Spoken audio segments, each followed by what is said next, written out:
Everybody's looking at their clocks.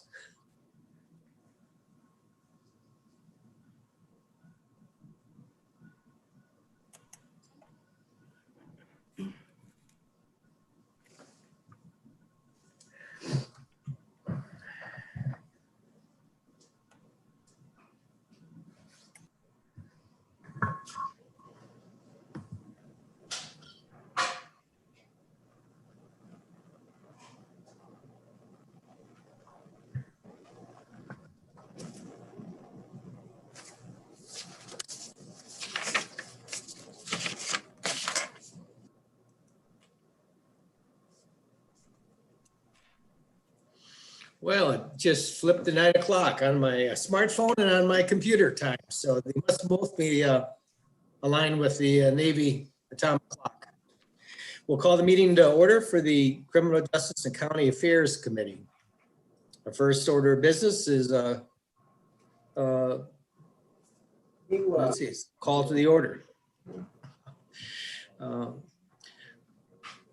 Should we just announce, or someone want to take roll?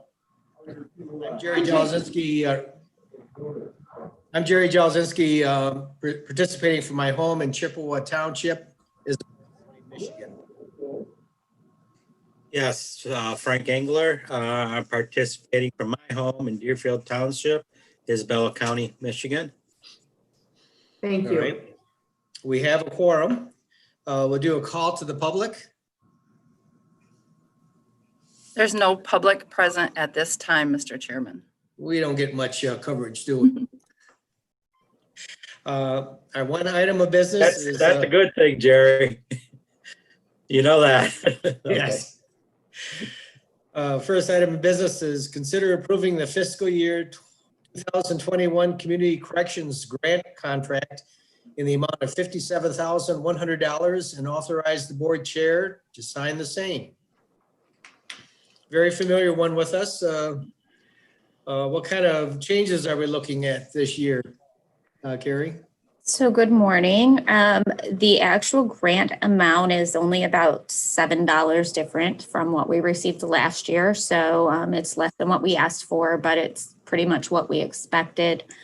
The biggest change that we have is that we have changed the pretrial services program because the eligibility for offenders changed drastically at the state level. So the only offenders that are going to be able to have pretrial monitoring paid for by the grant are going to be the OUIL third offenders. That is the majority of who typically has these alcohol monitors anyway. But the difference is those few that were paid for by the grant before will have to be paid for in a different manner. Not a huge problem for us. We can manage that. So that's the biggest change that we have. Life skills or life plans, again, was not funded this year, though we asked for it to be. It was not funded across the state. So again, that's not a big surprise in that arena. We started Interlock for the drug court participants in the middle of the year last year. That program is working pretty well. It works by allowing offenders who have who are in the drug court to get on Interlock devices where they have to blow into the machine before they can drive, so they can get a restricted license while they're in the program, allowing them to attend appointments, go to work, all those kinds of things that typically they can't do because they don't have access to a license, restricted or otherwise. So those are the big changes. We still have not filled this position. We intend to hopefully this year with COVID. You know, we're kind of holding on to posting and that kind of thing. So that's where we are. Okay. I do have a question, and I don't know if it's a question for Margaret or question. I was looking at the fact that this position hasn't been refilled, and I'm just thinking that we also have the adult and youth drug court positions. And I tell you, I haven't looked into the contract requirements or how what the program operational demands are on the staff positions. But I'm just wondering, is there any way that we might be able to leverage existing staff to combine the 3 programs under 2 staff without negatively impacting the program? It might I'll defer to provide Kate. more resources for the programs. I'm sorry, pardon me. I'll defer to Carrie. So for the adult and juvenile drug court positions, those are the salaries and wages for both are funded through grants. So technically, we can't use those positions for other things. Otherwise, we could lose the grant funding for that. What we have been doing with this position since Joe left is we've assigned it to another staff, several staff members to kind of break it up, but we haven't been billing the grant for it. So to answer your question, not with those positions, we couldn't, but we might be able to with other positions. Okay, I just brought it up. Like maybe an opportunity to take a closer look, and it sounds like you've already done that. So, Frank, do you have any questions or comments on this issue?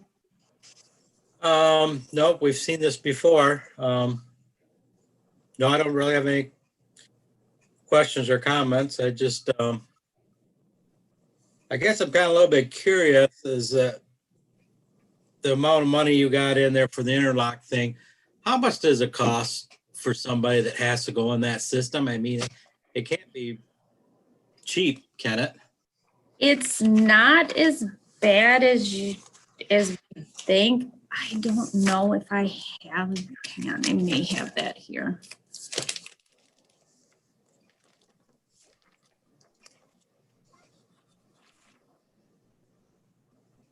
It's $4.33 per day. And Okay. typically on for about 90 days.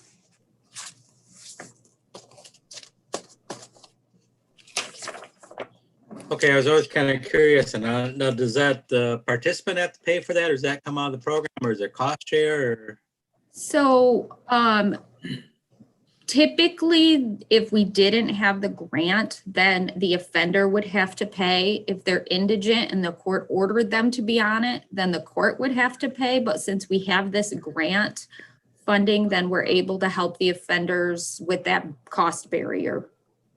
okay, thank you. Mhm. I guess I don't have any more questions, Jerry, and I'll forward to the business. Meeting. I'll second that motion. All in favor signify by saying aye. Aye, Engler. Opposed, same sign. That moves forward. Looks like we do another call to the public. There is no public joining us at this time, Chairman. Okay. Is there anything else, Margaret? No, sir. Happy Thanksgiving, everyone. Take Yes, care. You too. We'll adjourn the meeting then.